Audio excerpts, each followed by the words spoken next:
शिंदेच्या शिवसेनेची दुसरी यादी जाहीर झालेली आहे। शिंदेच्या शिवसेनेची ही दुसरी यादी आपण बघणार आहोत। वेगवेगळ्या उमेदवारांना पुन्हा एकदा या दुसऱ्या यादीमधून संधी मिळतेय। 20 उमेदवारांची नावांची घोषणा या दुसऱ्या यादीमधून करण्यात आलेली आहे। आताची मोठी बातमी आपण बघतोय, शिंदेच्या शिवसेनेची दुसरी यादी जाहीर झाली आहे। काही वेळापूर्वी मुख्यमंत्री एकनाथ शिंदे आणि उपमुख्यमंत्री देवेंद्र फडणवीस यांची सुद्धा बैठक झाली होती आणि या बैठकीच्या नंतर ही दुसरी यादी जाहीर झाली आहे। 20 उमेदवारांच्या नावांची घोषणा या दुसऱ्या यादीमधून करण्यात आली आहे। कुडाळमधून निलेश राणे यांना उमेदवारी देण्यात आली आहे। महत्त्वाची बातमी आपण बघतोय, दुसरी यादी जाहीर झाली आहे। अंधेरी पूर्वमधून मुरजी पटेल यांना उमेदवारी जाहीर होताना बघतोय आपण। तर ज्या उमेदवारांची शक्यता वाटत होती त्या उमेदवारांना आता त्यांची नावं घोषित झालेली आहेत या यादीच्या माध्यमातून।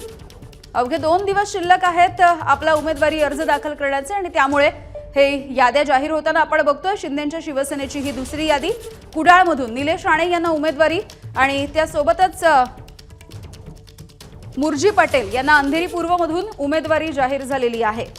एकूण 20 नावं या दुसऱ्या यादीमध्ये आपण बघतोय।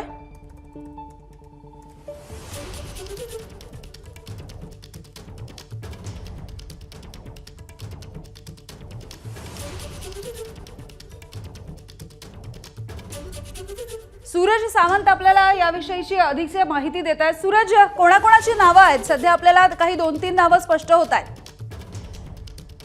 महत्वाचं म्हणजे जर आपण कुडाळमधनं निलेश राणे पुन्हा एकदा तिकीट देण्यात नुकताच त्यांनी शिवसेनेत केलं होता, तर पुरंदरमध्ये विजय शिवसेने उमेदवारी दिली आहे। जर आपण तर त्यांनी अजितदादांना चॅलेंज करण्यात मिलिंद यांना देण्यात आलेली आहे। पूर्वमध्ये मुरजी पटेल यांना देण्यात आलेलं आहे। या ठिकाणी स्वीकृती शर्मा इच्छुक होत्या, प्रदीप शर्मा यांच्या पत्नी, मात्र त्या ठिकाणी आता मुरजी यांना देण्यात आलेली आहे। तर दुसरीकडे पश्चिम मधून विश्वनाथ यांची देखील निवड केलेली आहे आणि सर्वात महत्त्वाचं म्हणजे पालघरमध्ये खासदार राजेंद्र गावित ज्यावेळी खासदार होते मात्र त्यांना आता आमदार इच्छित आहेत। त्याचबरोबर कोल्हापूर राजेश क्षीरसागर यांच्यावर विश्वास दाखवण्यात आलेला आहे। राजेश क्षीरसागर हे नुकतेच वर्षावरती भेट ते मुख्यमंत्र्यांना आणि जर आपण पाहिलं तर त्यांचं नाव देखील या ठिकाणी पाहायला होत आहे। सर्वात महत्वाचं म्हणजे जे एकेकाळी होते मात्र शिंदेचा हात धरल्यानंतर या ठिकाणी उमेदवारी करण्यात आलेली आहे, त्यामुळे आव्हान राहणार आहे। तर नांदेड दक्षिणची जी जागा आहे त्या ठिकाणी आनंद पाटील यांची निवड करण्यात आली आहे। त्याचबरोबर अतल कुआ या आडवी विधानसभेच्या उतरवण्यात आलेला आहे। त्यामुळे आता एकूण 20 जणांची यादी जी नागपूरमधनं बळीराम यांना पुन्हा एकदा देण्यात आलेली जागा। त्यामुळे आतापर्यंत शिवसेनेची ही दुसरी आहे जी 20 जागांची यापूर्वी 45 नावांची यादी करण्यात आली होती। त्यामुळे मुख्यमंत्री आणि उपमुख्यमंत्री यांच्या दुसरी यादी आलेली आहे। आणखी किती जागा शिवसेना आपल्या पक्षाचे हे पाहणं आता महत्त्वाचं राहणार आहे।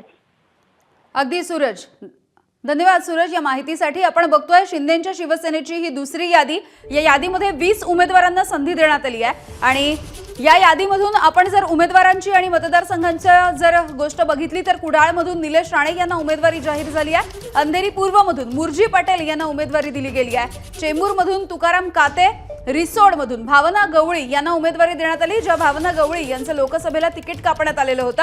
अंबरनाथमधून बालाजी केणीकर यांना उमेदवारी देण्यात आली आहे। अक्कलकुवा मतदारसंघामधून विधान परिषदेचे जे आमदार आहेत आमशा पाडवी यांना आता विधानसभेच्या रिंगणामध्ये उतरवलं जाणार आहे। कोल्हापूर उत्तरमधून राजेश क्षीरसागर यांना उमेदवारी दिली जाते आहे। पुरंदरमधून विजय शिवतारे आणि दिंडोशीमधून संजय निरुपम यांना उमेदवारी आता दिली जाते आहे। संजय निरुपम हे खरं तर मागच्या वेळेला लोकसभेला सुद्धा इच्छुक होते, काँग्रेसचा हात सोडून त्यांनी शिंदेच्या शिवसेनेमध्ये प्रवेश केला होता आणि आता दिंडोशीची जागा त्यांना मिळते आणि दिंडोशीमधून ते उमेदवार आता असतील। ही पूर्ण यादी पुन्हा एकदा आपण बघूया। शिंदेच्या शिवसेनेची ही दुसरी यादी आपण बघतो। याच्या आधी 45 उमेदवारांची पहिली यादी त्यांनी जाहीर केलेली होती आणि आता 20 उमेदवारांची ही दुसरी यादी त्यांनी जाहीर केली आहे। त्यामुळे साधारणतः 65 जागा त्यांनी आपल्या पदरामध्ये पाडून घेतल्यात. आता इथून पुढे पुन्हा काही यादी जाहीर होणार का आणि आणखी किती जागा त्यांना स्वतःकडे खेचता येतील हे बघणं सुद्धा औत्सुक्याचं असणार आहे. कुडाळमधून निलेश राणे, अंधेरी पूर्वमधून मुरजी पटेल यांना उमेदवारी दिली गेली आहे. चेंबूरमधून तुकाराम काते यांना उमेदवारी मिळाली आहे. रिसोडमधून भावना गवळी यांना ही संधी देण्यात आलेली आहे. अंबरनाथमधून बालाजी किणीकर. पुन्हा एकदा ही यादी आपण बघतोय. निलेश राणे कुडाळ, तुकाराम काते चेंबूर, मुरजी पटेल अंधेरी पूर्व, राजेंद्र गावित पालघर, मिलिंद देवरा वरळी, भावना गवळी रिसोड. मिलिंद देवरा यांनी ट्विट करून सुद्धा या संदर्भातली माहिती दिलेली होती. त्यामुळे वरळीमध्ये आदित्य ठाकरे यांच्या समोर मिलिंद देवरा आणि मनसेचे संदीप देशपांडे अशी ही तिरंगी लढत आपल्याला बघायला मिळेल. एक टफ फाईट आहे, बिग फाईट आहे. यासोबतच अक्कलकुवा मतदारसंघामधून विधान परिषदेचे आमदार आमशा पाडवी यांना आता उमेदवारी देण्यात आली आहे. कोल्हापूर उत्तरमधून राजेश क्षीरसागर यांना संधी दिली जाते. तर पुरंदरमधून विजय शिवतारे यांना उमेदवारी मिळते. दिंडोशी मतदारसंघामधून संजय निरुपम, हदगावमधून संभाराव कोहळीकर यांना उमेदवारी देण्यात येते. त्यामुळे मुंबईमधल्या सुद्धा यामध्ये काही जागा आहेत. सध्या आपण मुंबईमधल्या या 3 जागा बघतोय. अंधेरी पूर्व, चेंबूर, त्यासोबतच दिंडोशी हा एक महत्वाचा मतदारसंघ मुंबईमधला.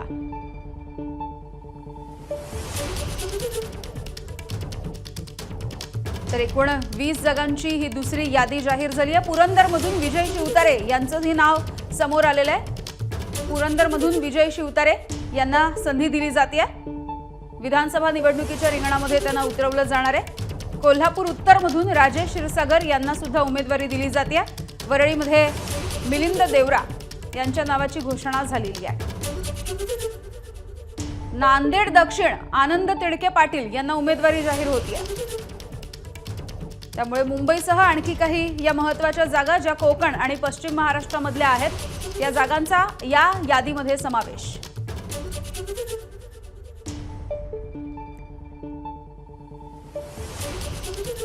भावना गवळी आपल्या सोबत आहेत ज्यांना रिसोडमधून उमेदवारी दिली गेलेली आहे. भावनाजी, अभिनंदन खरं तर तुमचं. कशी असणार आहे यंदाच्या वेळची ही लढत तुमची? धन्यवाद पहिले तर आपले. आणि ही लढत मी इतक्या लढती दिलेल्या असल्यामुळे ही एक लढत माझी 6वी लढत असेल. आणि या लढतीमध्ये निश्चितच 100% मुख्यमंत्री आदरणीय माझे मुख्य नेते एकनाथजी शिंदे साहेब यांच्या आशीर्वादाने या ठिकाणी मी जिंकेल. कारण ज्या पद्धतीने मुख्यमंत्री एकनाथजी शिंदे साहेबांनी या महाराष्ट्रामध्ये काम केलं आणि त्यांना साथ देण्याचं काम जे काही या ठिकाणी दोन्ही आमचे नेते करत आहेत, त्यामुळे महाराष्ट्रामध्ये जे निर्णय झाले त्यामुळे ही निवडणूक आम्हाला सर्वांनाच सोपी जाणार आहे असा आम्हाला पूर्ण विश्वास आहे आणि निश्चितच हा विजय आम्ही खेचून आणू. अगदी. भावनाजी, याआधी आम्ही तुम्हाला खासदार म्हणून पाहिलेलं आहे, तुमचं काम पाहिलेलं आहे. यंदाच्या वेळेला लोकसभेला नाही पण विधानसभेच्या रिंगणामध्ये तुम्ही असणार आहात. यावेळेला तुमच्या समोर कोणती आव्हानं असतील, काय प्रश्न असतील? खरं म्हणजे सांगायचं झालं तर लढून येणं हाच माझा पिंड आहे आणि मी आतापर्यंत लढूनच आलेले असल्यामुळे माझ्यासाठी ही जी उमेदवारी दिली गेलेली आहे निश्चित या ठिकाणी काँग्रेसचीच वर्षानुवर्षे आणि परंपरागत ही सीट या ठिकाणी राहिलेली आहे आणि म्हणून या ठिकाणी कुठलाही विकास झालेला दिसत नाही आणि तो विकासाचा मुद्दा घेऊन आणि हे सरकार विकासाची साथ देणारं सरकार शिंदे सरकार असल्यामुळे निश्चितच भविष्यामध्ये या सगळ्या गोष्टीचा फायदा हा माझ्या या विधानसभा मतदारसंघाला झाल्याशिवाय राहणार नाही हा मला विश्वास आहे. अगदी अगदी. भावनाजी, अगदी शेवटचा प्रश्न, असं कोणतं काम असेल जर तुम्ही आमदार झालात तर ते तुम्ही पहिलं मार्गी लावाल? बघा, समस्या तर भरपूर आहे. तिकडे खड्डेमुक्त मतदारसंघ करणं हे पहिलं टार्गेट असेल. कारण प्रचंड रस्ते इतके खराब झालेले आहेत की या ठिकाणाहून चालता येत नाही अशी परिस्थिती आहे आणि म्हणून पहिला खड्डामुक्त या ठिकाणी मतदारसंघ झाला पाहिजे. आणि शेतकऱ्यांचा विषय जो आहे पांदन मुक्त प्रत्येक गाव झालं पाहिजे हा माझा अजेंडा असेल आणि त्या पद्धतीने मी या मतदारसंघामध्ये काम करेल. छोटे विषय असतील, मोठे विषय, अर्थात आमदार म्हटल्यानंतर प्रत्येक विषयावर त्यांनी लढलं पाहिजे, काम केलं पाहिजे आणि काम करून घेतलं पाहिजे अशी भूमिका माझी पुढच्या काळामध्ये असेल. अगदी अगदी. धन्यवाद भावनाजी आणि खूप खूप शुभेच्छा तुम्हाला. तर आपण बघतो शिंदेच्या शिवसेनेची ही दुसरी यादी. पुन्हा एकदा नजर टाकूयात विश्वनाथ भोईर कल्याण पश्चिम, विजय शिवतारे पुरंदर, सुवर्णा करंजे विक्रोळी, राजेश क्षीरसागर कोल्हापूर उत्तर, संजय निरुपम दिंडोशी आमशा पाडवी अक्कलकुवा मतदारसंघ। विजय शिवतारे सध्या आपल्यासोबत जोडले गेलेले आहेत। विजयजी, खूप खूप अभिनंदन तुमचं, पुरंदर मधून तुम्हाला उमेदवारी जाहीर होतीये। कशी असणार आहे विजयजी ही लढत यंदाच्या वेळची, काय आव्हानं वाटतायत समोर? प्रथमतः मी माननीय मुख्यमंत्री, राज्याचे लाडके मुख्यमंत्री, लाडके भाऊ एकनाथराव शिंदे यांचं मनपूर्वक आभार मानतो। त्याचप्रमाणे आमचे भाजपचे नेते, आमचे सर्वांचे नेते देवेंद्र फडणवीस, त्याचप्रमाणे राष्ट्रवादीचे नेते अजितदादा पवार, या सर्वांचं मनपूर्वक आभार मानतो की त्यांनी माझ्यावर विश्वास दाखवलाय आणि निश्चितपणे प्रचंड बहुमताने मी विजयी होईल आणि राज्याच्या आणि मतदारसंघाच्या संपूर्ण विकास कामामध्ये एक गेम चेंजर अशा प्रकारचे जे प्रकल्प 5 वर्ष रखडले होते ते सगळे प्रकल्प कार्यान्वित करून 5 वर्षात पूर्णत्वाला जातील, एवढा शब्द आज माझ्या मतदारसंघातील सर्व आणि महाराष्ट्रातील जनतेला देतो।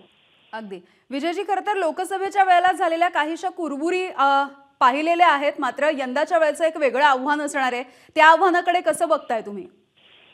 वेगळं आव्हान काही नाही, काही आव्हानांनी 5 वर्षामध्ये संपूर्ण पुरंदर हवेली मतदारसंघातील जनतेला कळलेलं आहे की आपण 10 वर्ष पाठीमागे गेलो, एकही दाखवण्यासाठीचा मोठा रस्ता प्रकल्प एकही नाही, साखर नाही, पूल नाही, तुमचं एखादं शेततळ नाही, सिमेंट बंधारा नाही, इतकंच काय पण जे प्रकल्प मी केले होते, गुंजवणीचं धरण पूर्ण केलं, पाईपलाईनची ऑर्डर दिली आणि 1307 कोटीचा हा प्रकल्प रखडवला गेला। 2 वर्ष लोकांना पाणी न मिळाल्यामुळे, हे पाणी मी जर आमदार असतो ते पाणी 2 वर्षापूर्वीच मिळालं असतं। 10,000 कोटीचं सर्वसामान्य शेतकऱ्यांचं 1 लाख रुपये एकर जर पकडले तर 50,000 एकरचं 5,000 कोटी पर इयर, असं 10,000 कोटीचं नुकसान लोकांचं सर्वसामान्य शेतकऱ्यांचं झालंय। त्यांना सांगितल्यावर त्याचं रिलेशन होते आणि मग कुठेतरी आम्ही पाणी दिलं, आम्ही चारा दिला, ते याची आवश्यकताच नव्हती। जर गुंजवणीचा प्रकल्प मी केलेला 550 कोटीचे पाईप पण पडले, त्याची अलाइनमेंट चेंज केली, दुष्काळी भागातून जाणारी अलाइनमेंट संपूर्ण 2 लेवलवरून करून तिथे जवळजवळ 400 कोटीचा भ्रष्टाचार करण्याचा प्रयत्न केला गेला, शेतकऱ्यांना फसवण्याचा प्रयत्न केला गेला। परंतु जागृत शेतकऱ्यांनी या सर्व अशा कटाला विरोध केला, काम थांबवलं आणि नंतर माझ्याही लक्षात आल्यानंतर माननीय मुख्यमंत्र्यांनी ओरिजिनल टेंडर प्रमाणे पूर्ण दुष्काळी भागातून वरच्या भागातून जाणारी लाईन मंजूर करून त्याचं काम देखील सुरू केलं 15 दिवसापूर्वी। त्यामुळे प्रचंड सासवड सारख्या शहराला मला माननीय मुख्यमंत्र्यांनी 143 कोटी रुपये पाणी पुरवठ्यासाठी दिले। जेजुरी शहरासाठी 78 कोटी, मी आमदार नाही खासदार नाही, 78 कोटी पाणी पुरवठा दिले, टेंडर सुरू झालं। मल्हारी मार्तंड संपूर्ण महाराष्ट्राचं आराध्य दैवत, अनेक मुख्यमंत्री झाले, उपमुख्यमंत्री झाले, परंतु कोणाच्या हातून झालं नंतर 2018 साली मी मल्हारी मार्तंडाचा 346 कोटीचा खंडोबाचा आराखडा केला, त्याला माननीय मुख्यमंत्र्यांनी 109 कोटी आल्याबरोबर दिले। फुरसुंगी देवाची ओळी नगरपालिका करून दिली, पिण्याच्या पाण्याला पैसे दिले। त्यावेळी काही नसताना देखील मुख्यमंत्र्यांनी आणि उपमुख्यमंत्री मला केलेल्या सहकार्यातून मतदारसंघाला मतदान झालंय, त्याची जाणीव मतदारसंघाला आहे आणि म्हणून निश्चितपणे प्रचंड बहुमताने लोक मला आशीर्वाद देतील अशी मला खात्री आहे। अगदी अगदी शुभेच्छा विजयजी तुम्हाला या सगळ्या प्रवासासाठी। Thank you very much. आपल्यासोबत दिंडोशी मतदारसंघामधून ज्यांना उमेदवारी जाहीर झाली आहे ते संजय निरुपम आपल्यासोबत आहेत। निरुपमजी, अभिनंदन तुमचं। खरं तर लोकसभेला सुद्धा तुमची इच्छा होती, पण विधानसभेच्या या रिंगणामध्ये आता तुम्हाला उतरण्याची संधी मिळतेय। एक महत्त्वाचा मतदारसंघ आणि अनेक वर्ष खरं तर या ठिकाणी तुम्ही सक्रिय आहात, काम करताय। धन्यवाद। मी आभारी आहोत माझे पक्षाचे मुख्य नेते आणि महाराष्ट्राचे मुख्यमंत्री एकनाथराव शिंदे साहेबांचे। त्यांनी माझ्यावर विश्वास टाकला आहे, त्यांचा विश्वास खरा उतरेल आणि त्यांच्या विश्वासानुसार मी दिंडोशी विभागामध्ये लोकांबरोबर काम करणार, लोकांची सेवा करणार आणि लोकांची सेवा करण्यासाठी मला एक संधी मिळालेला आहे आणि मी नक्की, मला असा विश्वास आहे की दिंडोशी विधानसभा मतदारसंघाचे जे मतदार आहेत माझ्यावर विश्वास टाकणार आणि मी त्यांच्या तिकडे एक भगवा फडकेल तिकडे आणि त्या भगवा हातात घेऊन विधानसभामध्ये मी जाणार, त्यांचा आशीर्वाद घेऊन। धन्यवाद संजयजी, खूप खूप तुम्ही बोललात, बातचीत केलीत यासाठी। एबीपी माझा, उघडा डोळे बघा नीट.